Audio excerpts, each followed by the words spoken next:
लखनऊ में जब पहली बार बल्दिया के इंतखाब हुए तो उसमें एक तवाइफ इलेक्शन के लिए खड़ी हो गई। उस तवाइफ का नाम था दिलरुबा जान। ये लखनऊ के एक चौक में अपने कोठे पर बसेरा करती थी। इसी कोठे पर उसने अपना वो रंगो सरूर की महफिलें सजाती थी। इसी कोठे पर वो रक्स करती थी और इसी कोठे पर ही उसकी शराब और शबाब की महफिलें जमा करती थी। बल्दिया के इलेक्शन का ऐलान हुआ तो ये इलेक्शन के लिए उठ खड़ी हुई और इसने उसी चौक में अपनी इलेक्शन कैंपेन के लिए अपना एक ऑफिस बना दिया और रोज़ सरे शाम वहाँ पर रंगो सरूर की महफिलें सजना शुरू हुई। शराब और शबाब का दौर चलना शुरू हुआ और इसकी इलेक्शन कैंपेन शुरू हो गई। लखनऊ में उस चौक में इसके मुकाबले के लिए कोई भी आने के लिए तैयार नहीं था। उस वक्त एक हकीम साहब हुआ करते थे, उनका नाम था शमसुद्दीन। उनका मतीब उसी चौक में था। हकीम साहब के कुछ दोस्तों ने हकीम साहब को मशवरा दिया कि आप दिलरुबा जान जो है उसके मुकाबले में इलेक्शन लड़ें।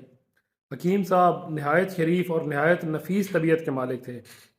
उन्होंने इलेक्शन लड़ने के लिए माजरत कर ली, लेकिन दोस्तों ने इतना मजबूर किया कि हकीम साहब को आखिरकार हाँ करनी पड़ी। हकीम साहब ने भी अपने कागज़ इलेक्शन के लिए जमा करवा दिए और इनकी भी कैंपेन शुरू हो गई।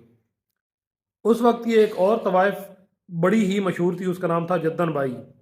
वो भी दिलरुबा जान के इलेक्शन कैंपेन के लिए वहाँ पर आ गई और उसने भी सरे शाम महफिलें सजाना शुरू कर दी।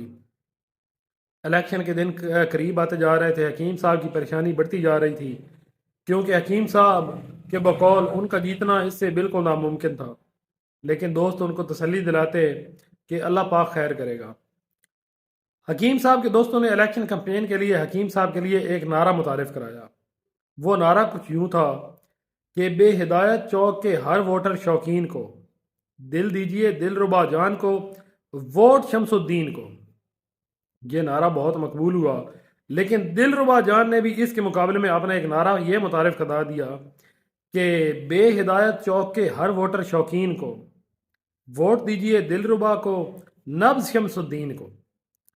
खैर, इलेक्शन का दिन आ गया, वोटिंग शुरू हुई तो शाम के वक्त हकीम साहब भारी मार्जिन के साथ दिलरुबा जान से जीत गए।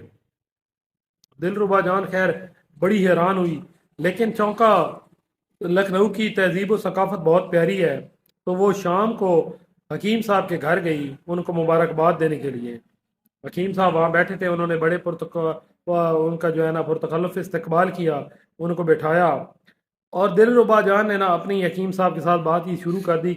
उसने कहा, हकीम साहब आप जीत गए हैं, मैं हार गई हूँ, मैं आपको मुबारकबाद देने के लिए आई हूँ। लेकिन आपकी जीत से मुझे एक बात का पता चल गया है कि लखनऊ में मर्द कम हैं और मरीज ज़्यादा हैं।